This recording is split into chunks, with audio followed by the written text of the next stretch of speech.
Hi, folks. Welcome to another episode of Encourage the Heart. I'm excited you're here to meet Nadia Crowley. She'll introduce herself in a few minutes. But before we do that, I want to tell you a little bit about why the Student Life team has created the Cultivate What Matters campaign. We've done that because we believe the best things in life are cultivated little by little. We come to work as a staff team every day focused on the mission of encouraging and equipping you as college students to figure out what matters to you right now, right where you're at. Because at the end of the day, this is really about you and your journey as a college student. It's about your story, your hopes, your goals, and what fires you up. We can't wait to cheer you on this journey of cultivating what matters in your own life right where you're at right now. So I'm pleased to introduce our guest today, Nadia Crowley. Nadia, would you tell us a little bit about yourself, maybe where you're from, what you're studying, and what you're involved in on campus? So my name is Nadia Crowley, as you guys already know. I'm from Aurora, Colorado, born and raised. So Colorado born, we're doing great. Woohoo! I just moved to Aurora actually a couple months ago. So What are let's you see, there are involved a couple things about me I'd like to share with you guys. So I am a human development family relations major. This year I'm a part of the new student orientation team, which is super exciting. Can't wait to meet the incoming students. I am also a senator for representing the School of Education and Human Development this year in Student Government Association, with hopes of continuing to be a part of student government next year. I just love everything going on at the school, and I love being in the thick of it. So that's just a little bit about me. Awesome, thank you.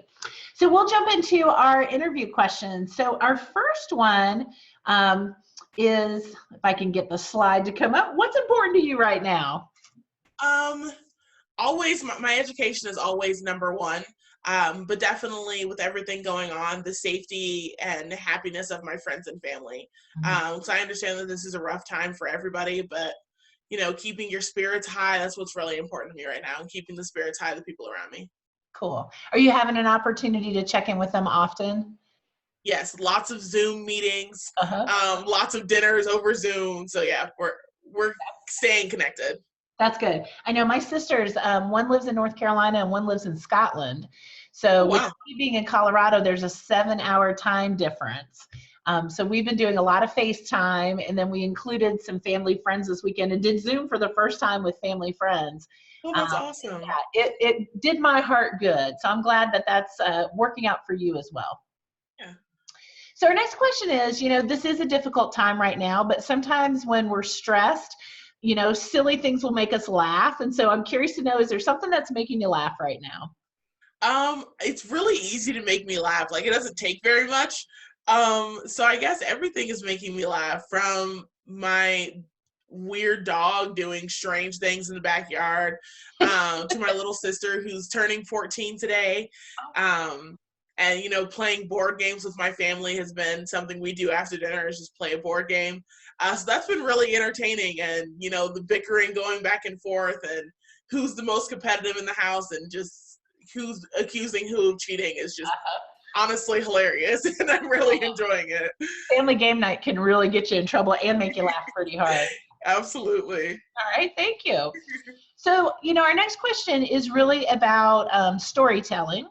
There are people that we all have had in our past that have encouraged us at some point. It could have been somebody who encouraged you in a one-time conversation, could have been someone who, like, during a season of your life was the person who encouraged you, or could be just a person who's always been part of your life.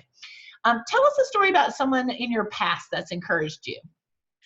So this story is actually about my boyfriend, Cole. And in speaking about all the things that I had on my plate and all the things that I had going on, and I was super stressed out about it, and how can I really be myself and continue the semester successfully with everything I had on my plate. And so in speaking with him, he asked me, well, what do you want? Like, when you leave this position, what do you want to have been said about you? And it's that, she gave her all, she gave her 100% every time, every day. And if I'm not able to do that, and I'm not able to give that 100%, then it might be time to let some things go, and it's okay to let those things go. And so, I don't know, it was just very awakening conversation, and really locked me down to my values and what I think is important. Isn't it interesting that sometimes encouragement comes from those truth tellers who are real with us, but we know they're being real because they care and love about us. And then that Yeah, does help us really dig deep. And that in itself can be encouraging. absolutely. Yeah. All right. So if you could call Cole right now that you've told that story about him, what would you say to him? Um, Thanks for always being my constant. Uh, Definitely my rock in, education, my cheerleader. So thanks for always having my back. Awesome. I think you should do that. Yeah, I think I should give him a call too. Okay.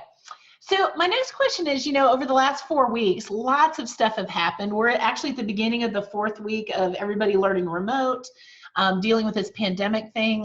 What have you learned about yourself in the last months? It's something that I feel like I've always known about myself, but the more things change, I just look at how resilient I truly am. From transitioning to new universities or just transitioning into a university in general, I just see that no matter what the change is, like I stay the same, and I am the same resilient, bright person that I have always strived to be. Yeah. So you just mentioned transfer. So did you transfer to CU Denver from another institution? Yes, so I started at CSU Pueblo. I did my first year and a half there.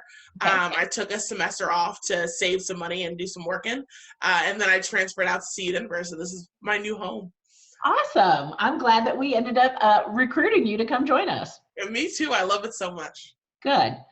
So our next question is, we've talked about people, a person who encourages you, but if you could encourage someone who is struggling right now, what would you say to them, or what would you provide to them as an encouraging behavior or action?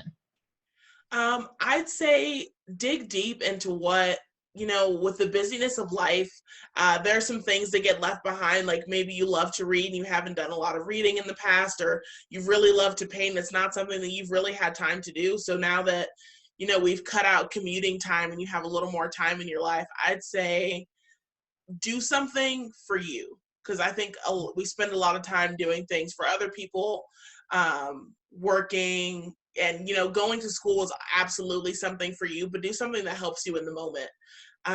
So paint, call a friend, phone a friend, Yeah.